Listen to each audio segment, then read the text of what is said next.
U.S. Secretary of State Mike Pompeo is in South America leading a U.S. delegation aimed at fostering closer ties with two Latin American countries.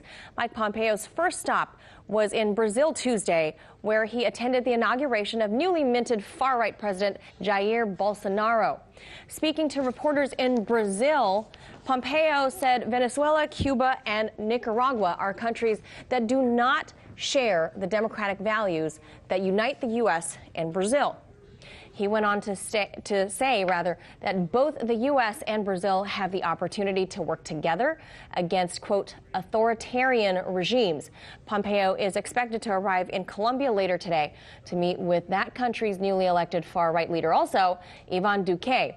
Now, to further discuss this, I'm being joined now by former U.S. diplomat Jim Jatras. Jim, always good to have you here.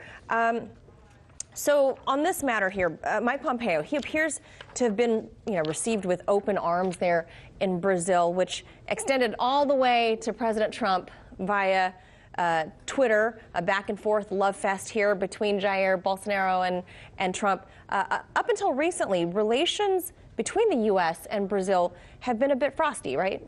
Right. Well, remember we had first Lula a while back. We had Dilma Rousseff. There was a sort of a leftward trend in Brazil. Brazil, of course, was a key component of the so-called BRICS: Russia, China, India, South Africa.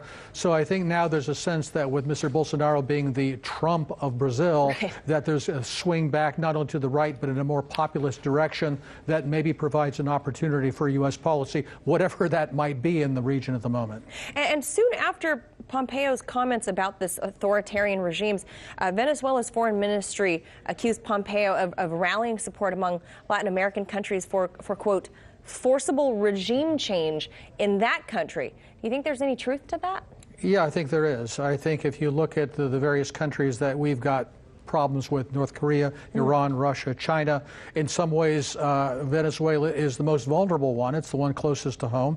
And it's also the one, I guess I would say that, look, I tend to view the world through the lens of conventional great power politics. I don't have a problem with American supremacy in the Western Hemisphere as long as we concede the same thing to Russia and China in their spheres of influence, which we don't. And I think that's the real threat to peace. That doesn't mean we should be committing aggression or regime change against other countries, but we should find some way to have a modus vivendi with them. And when asked during this press conference in Brazil about the option of using military intervention in Cuba and Venezuela and even Nicaragua, Pompeo didn't comment.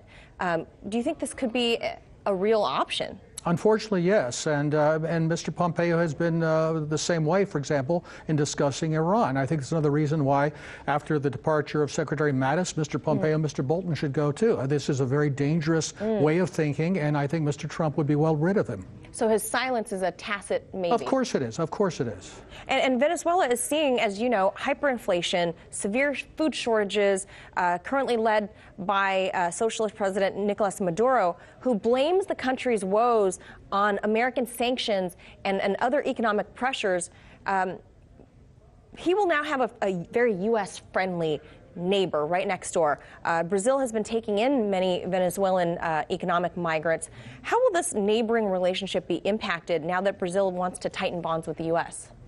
I don't know. That's really going to be up to the Brazilians how far they want to go down this road, because when all's said and done, of course, they do have to live with Venezuela as a neighbor. You can say the same thing about Colombia. Does a regime change solve all countries' problems, as we see in Iraq, for example, or Libya? It does, and sometimes it makes things a lot worse. Look, as far as Venezuela's problems, I'm perfectly willing to believe that socialist mismanagement has a great role in the economic misery in that country, but sanctions certainly don't help either. The fact that Mr. Maduro wants to blame everything on sanctions doesn't mean that that isn't part of the equation. The question is, why do we want to inflict more misery on the people of the country because we believe that they're being economically mismanaged? Okay. And Pompeo's visit has also brought up China's position in Brazil. They're currently Brazil's biggest trading partner. Bolsonaro stumped on slogans like China was buying Brazil, and suggested that if he were elected, when he was stumping, he said that he would limit China's ability to sort of buy into any privatization of elements of Brazil's government. what's this mean for China going forward? Because as you know, we're mired in an economic battle with them as well. Right, and of course, on the other hand, Trump said he's talked to President Xi and he thinks we're going to work it out. It's going to be a great deal, and he's very, very committed to it. And I think people say he really wants to make this deal. So the short answer is I don't think we know. And I think this is where another fork in the road or wild card is for the Brazilians. How far do they want to go down a road on perhaps needlessly confronting China? It's interesting that Mr. Araújo, the foreign minister, said something about creating a kind of a Christian club of the three biggest Christian countries, America, Russia, and Brazil. And frankly, I think that's a good idea in a sense. I mean, I've proposed a Christian counterpart to the Organization of Islamic Cooperation. Why isn't there one for Christian governments of Christian countries? That said, do we really need to try to form this bloc against China? And does Brazil really want to be part of that? Certainly Russia will not do that. Right, because they're hitching their wagon to the U.S. and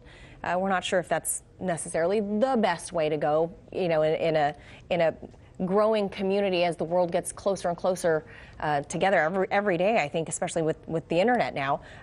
Bolsanaro has also promised to do all he can to challenge what he's calling those authoritarian governments in his neighboring community of Venezuela, Cuba, just across the water, and rein in China's investments, as we just talked about. He's often called the Trump of the tropics.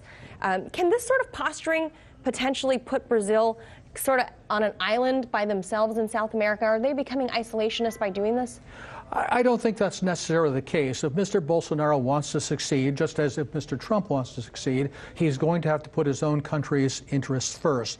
That, I don't think, is furthered by having needless confrontation with other neighboring countries, even if there's some things about their social or political system you don't like.